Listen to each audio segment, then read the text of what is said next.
Hi, welcome to this week's Dragonblade Authors Unplugged. I'm so excited to have three of our four authors with us this week. We've got C.H. Admirand, Abigail Bridges, and Lana Williams. Ladies, thank you so much for taking the time to join us. I really appreciate it.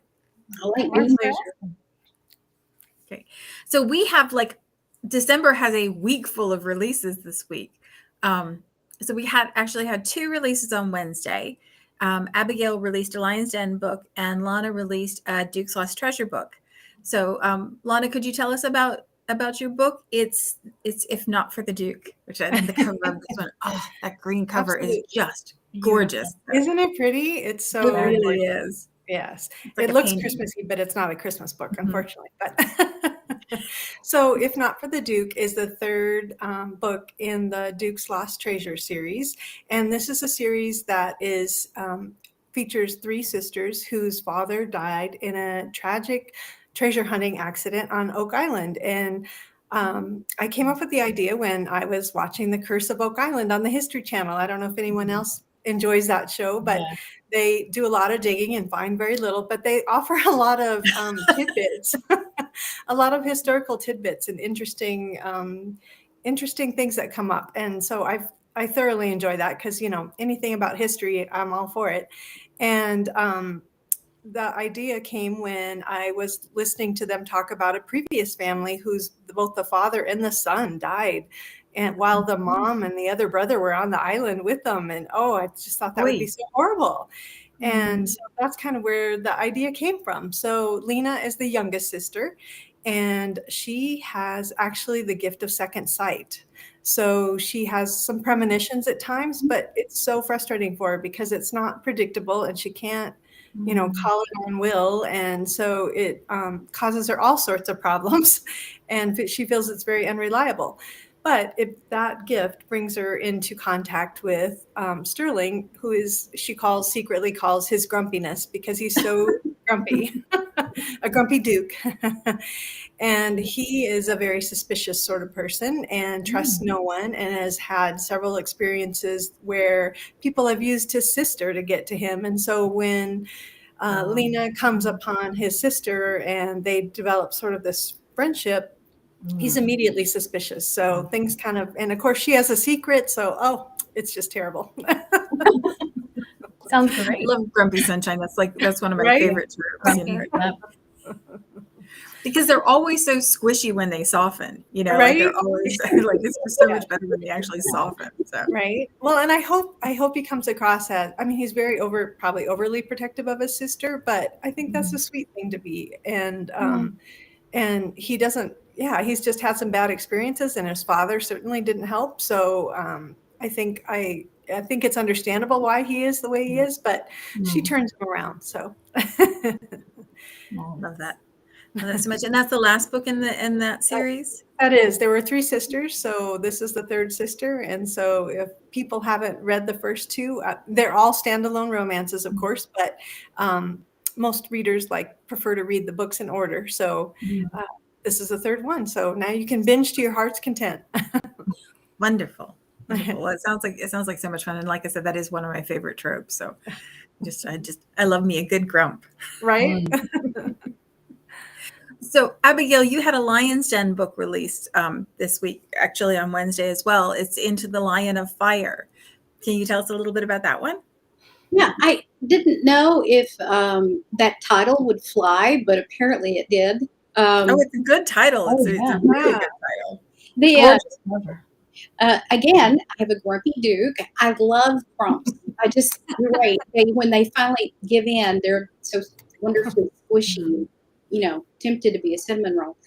And my Duke, Matthew, is a recent Duke. And one of the reasons he's grumpy is because he didn't expect, he comes from a history of very long-lived Dukes. And so he didn't expect to get the title until 20, 30 years down the road. And so he's an older character in terms of historical romance. That is kind of going to become my thing, is to write about second chance love and nice. The characters who are going to be in their 30s and 40s. I really like the idea of, young love is fine, but it's kind of not been my life experience. So I have a struggle with writing it.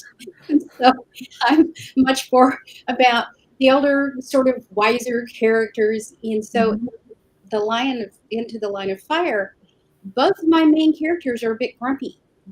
He doesn't want to be Duke. He was with Wellington on the peninsula, and we're in that period of peace between the first exile and the second, when Napoleon left and came back. He wants to get back to Wellington's side. He's been an aide and wants to go back. And so he wants to marry in a hurry. He doesn't want to fool with balls. He doesn't want to fall with soirees. His mother is all over. This falling in love stuff. Just Yeah, he doesn't. In fact, there's a conversation between him and his brother. His brother sits down and says, "What do you think about love?" And he says it's an indulgent for the lower classes. And so he wants it over and done with. It's just like, if he's going to get his mother off his back, he needs to get this done. And so his brother suggests he go talk to Mrs. Dove-Lyon. And so she has a woman who is beholden to her because of a debt, who does not want to get married. And she had an abusive husband who injured her greatly. And she wants nothing to do with men. And there is this very sweet scene. His grumpiness collapses when he realizes that she's got whiskey by her bed. And it's like, "Why are you drinking whiskey?" And she said, "For the pain." And he just comes apart. Yeah. And it's like, "I cannot believe this has been your life," and so it's I love him already. Yeah. there is Right? this moment. He doesn't expect to be in love. He doesn't expect to fall in love, but there is something about her. A modern reader is going to recognize that she's suffering from PTSD. She has an accentuated startle reflex. She sees things peripherally that make her jerk. And so all of this brings out his protectiveness. He's the oldest of 9. And his brother, who is now his heir, is very much the smartass. Sorry. I thought it was going to be Colleen. And he's the one who says, "What do you feel about love?" And he says, "It's an indulgent for the lower classes." And he says, "What about a dowry?" And he says, "Not needed." And he says, "Okay, let's talk." So that's when his brother sets him up with Mrs. Dove-Lyon. And when they opened up, I have the Ashton Park series, which is 4 books and a novella. The 4th book comes out in January. And when they opened up the Lion's Den line for new submissions, I was all over it. Oh, yeah. And in part because it was like, Ramona wants to raise her visibility. Abigail needs more readers. Yeah. And so I saw this as a way to attract, more readers, to put my name in front of them. And all of a sudden, the release was yesterday. It's already a 4.7 or a 4.9 the last time I checked in ratings. There's already that's fantastic. Nice. And it's been on the Tudor historical bestseller list for the last, 17, 18 hours. And so I love these 2 characters. They're just, I got really into writing them, and they're wounded, and I like that. I'm a big fan of torturing my characters. As, most writers are. I mean, it's like, what can we do to them? So it has been a journey, and it's been fun writing them, and I'm so glad that the readers seem to like it. And they seem to like his grumpiness and her grumpiness, and the fact that these 2 come together. The epilogue is so sweet. It's almost syrupy. When the grumpy gets sweet, that's just like, Yeah. I mean, that's like the salt on the salted caramel. Good stuff. One of my favorite characters in the book is his mother, Phillida. And I've had one reviewer say that she tried to steal the show. And she's just one of these. She's a duchess. She's been a duchess for 20 years. She knows how the game is played. And she is all in. So she needs to help her future daughter-in-law, and she is all in. Nice. So That sounds like that sounds Sounds delightful. wonderful. Sounds Yeah. lovely. as his brother says, never ever turn your back on a duchess. Wise That's man. a solid plan. So, CH, you also had a release this week, and you've also written in the Lion's Den series, but your release this week Yeah. is The Duke's Protector, which is book 2 in the Duke's Guard. Is that right? Yes, it's right. I loved writing for the Lion's Den. It's a challenge because they have the world created for you, and you have to fit your story into. Mm-hmm. Yeah, when Abigail was talking about having the story come to her when they open submissions, I think one of the coolest things about Lion's Den is that everybody has their own voice, everybody has their own connection to their existing series. That that the idea that you could take this construct and then build stories around it, I think is really fascinating. Yeah, it's a whole new world, and I don't mean that to sound like corny or anything, but it was, because it wasn't mine. So right now, this series is actually a spin-off of the first series I wrote for Dragonblade, The Lords of Vice. The Duke of Windermere has 16 men, handsomest Irishmen, who are in his guard, and they're not royal. They're everyday people. And this is the whole series. Actually, it's all 16 of them. And I can't believe Catherine said, let's get all of them. I'm like, oh, okay. I had synopses for the first 4, so we're just going forward. But this is Sean O'Malley's story. Patrick O'Malley was in the first story. He's older by a year. He's the head of the Duke's Guard, and Sean is his cousin. They're cousins, and they each have 3 brothers. So, cool. brothers get along sometimes, and then sometimes they don't. Writing from experience. And it's just he's working at the moment for the Duke's brother, Earl Lippincott, and they're in Sussex.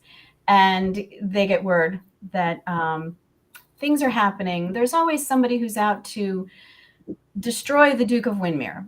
He came into his title. He never expected it. His older brother passed away suddenly, and due to the way he was living his life.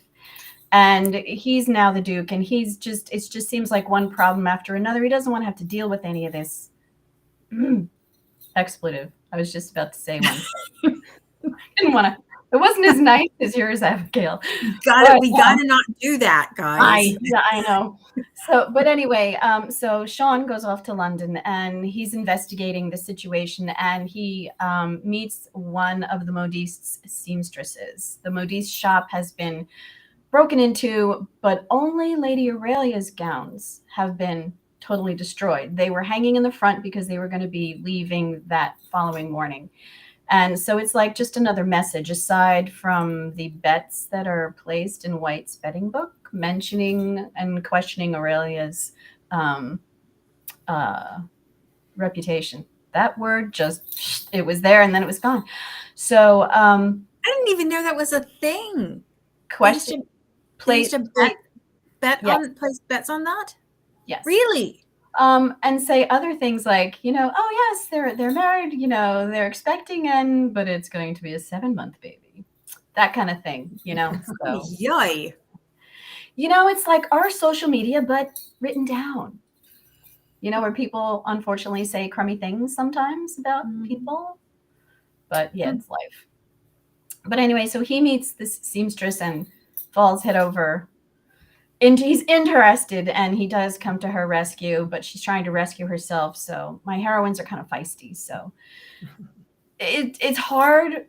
Well, it's hard for me personally to admit that I can't do it myself or that I need help. Mm-hmm. So my characters are kind of like that. I come from a long line of feisty Irish women who like to tell people what they think So it doesn't always go over well. But my husband, God love him, for the 41 years we were married, he laughed some of the time. But anyway, so I really, I'm so frazzled because I'm on an extended deadline right now, and this is my brain on deadline. Sorry. So let's talk about that a little bit. Let's talk about writing it. How far in advance you work on your books, and do you all plot? Do you write by the seat of your pants? I know, Lana, you talked a little bit about the way the idea for your series came to you. Do you get all of the stories at once, or do you have to kind of sit down and work your way through? What is your process, ladies? Well, mine is I maybe come up with a couple a couple minor ideas, and then they expand from there usually. And I do some plotting, but I certainly don't plot chapter by chapter. I'm more of a not an outliner. I do some of the major story points and come up with that before I start writing, because once I start writing, it's really hard to stop and think about, okay, what happens next? And that kind of slows you down. It slows me down anyway. So I prefer to have a decent plan with room for, changes, and go from there. And research. Do you write ahead a deadline, or do you like having that kind of push towards the end? I guess there's a fine line there, right? I mean, it's good to have a deadline because it really keeps you moving. But on the other hand, I don't like being pressured too much. It does not help my creativity. I get a little panicked in there. So right now I'm working ahead a little bit, which feels wonderful. But, I don't want to rest on that space I have for myself right now. I got to keep going so I can keep that space. So that's a motivation in itself, I guess. Yeah, that makes sense. Kind of get the best of both. You get right? a little bit of the push to finish, but also space if you need it. Yeah, exactly. Abigail, what about you? Do you plot or pants? I want to show you my cup. It's this big hot cam. Mm-hmm. But in your hand,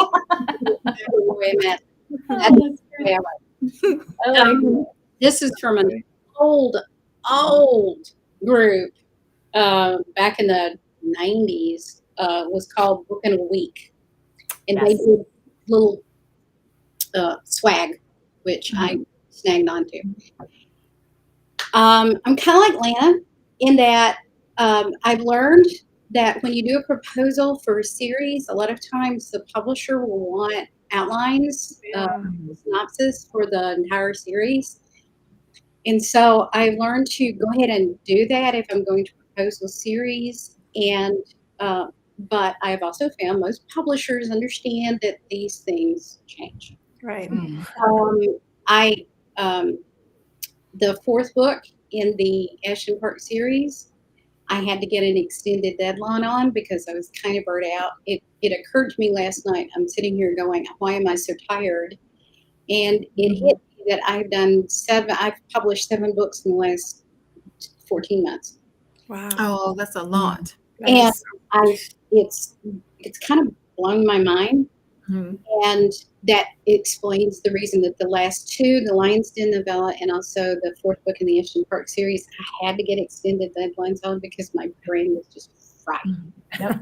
And so the 4th book is so far off the outline that I sent them. I was afraid they were going to turn it down because it went that way. 2 characters showed up I didn't expect to be there, and that happens. One character showed up who is actually the sister of the family in Into the Line of Fire. They have a sister. This book is set in 1814, and they have a sister who's spending the summer in Greece with her aunt. The Ashton Park series is set in 1825. So it's 10 years later. And so when his sister showed up out of nowhere, I was like, what are you doing here? And when he told me, I was like, well, okay. And so I wrote Amelia and I said, we need to change the sister's name. And she said, okie dokie. And she went, because the book was ready to go to the next stage. And so she went in and changed the sister's name. And it is one of those things where you guys know you got a writer's brain. Yep. You can plot and you can plan, but especially I consider it organic writing, not pantsing, because you kind of start with an overall view, and then you sit down to write, and things grow organically. Sometimes it's like in a true nature imitates art. I had 2 plants come up in my landscaping this year that I did not plant, and I didn't know they were there. I've been in this house for 4 years, and all of a sudden, in one of my landscaping, I watched this plant grow up. It's a red hot poker plant. Oh, I like those. And it just showed up, and I'm like, what is that thing? And you know, when they first show up, you're like, that's alien. Where did that come from? And it went up 3 feet tall, and then it got this beautiful red color on it. And I don't know where you come from, but you're kind of like Daphne. You just showed up. And now what do I do with you? So it's that's kind of the way that I'm trying to take deadlines become the enemy after a while. And so with the next 2 series that I'm currently plotting, I've asked my agent just hang tight for a bit, because I'd kind of like to get one of the books done, so that I'm not sitting on something. So some breathing room. Yeah. Turn around and want. The 7th book that I did this year, that happened with me. It was another publisher. It was another genre. The publisher had been sitting on the proposal for 2 years. Oh my. 4 months. And this happened. Fortunately, did happen last year. But in July, they sent my agent a note, and they said they wanted to contract the book and they wanted the full manuscript now. Well, you finished with it in May. Well, that was 2 years ago, and I didn't hear back from you. I put it aside. Right. I didn't finish it. And so they wanted it in less than 2 months. Well, I'm in the middle of doing things for Dragonblade, and I went, holy cow. Yeah. So I did finish it. Had to get an extended deadline on it because they'd contacted me in July and wanted it September 1st. That ain't happening. But it was along the lines of deadlines eventually are like, I want to write, and I want to write fast. I don't want someone breathing down my neck. And you guys know, when you have a deadline, the publisher, there's a whole lot in front of that deadline that they're waiting on.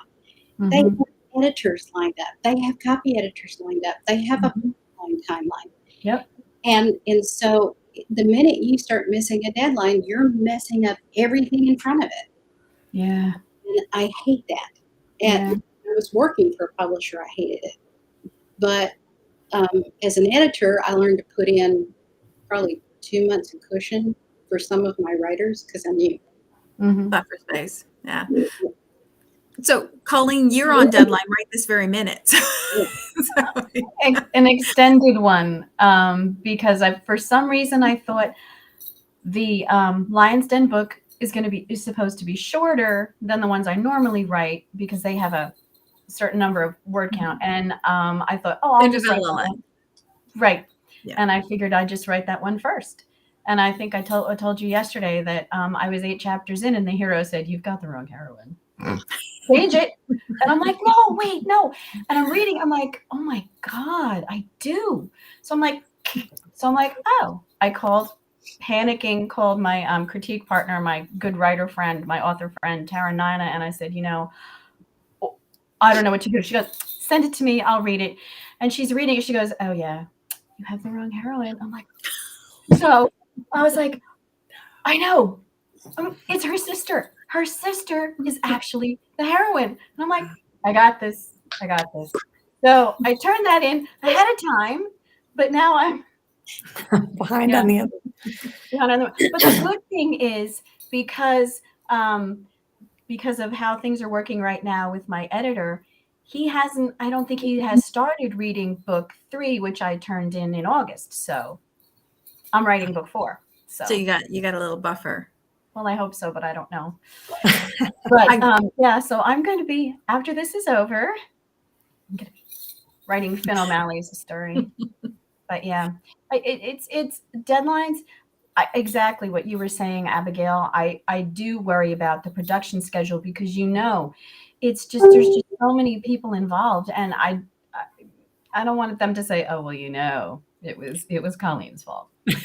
He was the one that threw us all off, but we have other things we do in our lives too. So this is just a segment of it. It's the fun segment. Well, until I'm late on deadline, then it's not fun. But normally it's an enjoyable. Well, until my characters tell me what to do. As a reader too, though, I want to know when books are coming, and I get excited about them, and I right. But I also want the best book I can get too. So Right. Writers need to take the time they need to take, and if it's the wrong heroine, it would be better if you fixed that one before we got to the end. So. Yeah, it's that double-edged sword. I always find that when I'm stuck or when I'm having a hard time, if I've been looking at something for too long, it's usually because I went wrong somewhere. Yeah. There's, and it's the most frustrating feeling that to back up now, we're so conditioned for movement. And then reading it from the beginning and being like, okay, maybe if I just read it instead of just reading, I usually read the chapter before as I'm sitting down. I quick scan that one, read that, so I'm pretty sure I remember where I'm going. But if I'm like 3/4 of the way finished and it hits me like what you just said, Evelyn, and I go back to the beginning and read it and I lose a day because I'm like, what was I thinking? Yeah, I had to ask my writer buddies yesterday for permission to take time to not write words so that I could catch up with the story because something was wrong and I didn't know what was wrong. And it's like I feel like we're so used to the idea of hitting a production schedule of making the story move forward in a linear way that it's when you can't tick those boxes, it's frustrating. Right. Very. Did you do it? I did. Yeah, I didn't get done, but I did. Excellent. Oh, well, but you figured out the issue, no. Right? Oh. No, but I got to start on it. I'm further ahead than I was yesterday. So okay. I'm sorry that I interrupted that. That was my fault. That really was my fault. I interrupted her yesterday. It really wasn't. So since we're talking about the pressures of writing and the pressures of producing, and today happens to be the first day of December when we're recording, are there things that you do this month in particular? Because I know for lots of us with all the holidays that are coming up this month, there's a lot of extra family stuff and a lot of extra community pressure of things we have to do. Are there self-care things you do for yourself? Are there holiday recipes, holiday cocktails that perhaps you make to kind of ease yourself through the pressures of December? That's a good question because, you don't want to miss the holidays. You don't want to be so busy with your schedule or the deadline or whatever else is going on that you completely miss out on the Christmas spirit, right? So I have been pushing pretty hard in November. So we have company arriving. Actually, our oldest son comes on Monday for like 2 weeks. Nice. So super excited about that. And so I don't want to miss out on that. And he's not here very often. So I am pushing hard now so that I can take a little time with him. And we definitely have some recipes that we'll be making. And there may be some cocktails involved. I have a new one for apple cider margarita. That is killer. Oh so, my goodness. I have to post that one. Yeah, it's really good. So we had that at Thanksgiving and super tasty. Wow. And Christmas candy. I love peanut brittle and fudge and all that kind of stuff. I have a terrible sweet tooth, so definitely got to make that stuff too. I don't think a sweet tooth is terrible. I think a sweet tooth is wonderful. Abigail, what about you? Well, I don't really do much differently in December. I live alone, and I even hate to describe this because people start going, "Oh," and I'm like, "No, don't." I really embrace this. I've had a chaotic life. I actually wrote a post about this on um, a site called The Glorious Table, in that I really don't do holidays anymore. I've had a very chaotic life. When I was married, I was married to a family that did all of the holidays in a really big way, and they had a house, and we have like 12 people in the house. And I'm an extreme introvert, so I would have to find places and times to hide with them. And so I don't have any immediate family right now. My brother is in Virginia, which is about 700 miles away, and he can't travel. And so I don't really travel. I have some cousins close and stuff like that. So I do very quiet things. I do an Advent countdown, and I do some things with my church, but I don't do family, and I don't do big meals or anything like that. And so my self-care for the season is to kind of calm down and spend some time studying and reading and enjoying. 2 years ago, before I started writing the National Park series, I wanted to re-energize my love of the Regency. And in December, I read 43 novels. And it was just like, I turned off the TV, didn't watch any TV. I just sat and I read for breakfast, lunch, and dinner, and then I would read in the evenings, and I would read. There were a couple of books that kept me all night, and so I just kind of absorbed into that. And so my days of hectic holidays are kind of, Yeah.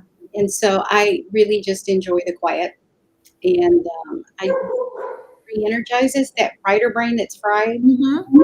And so I'll dig back into the writing a little bit at a time.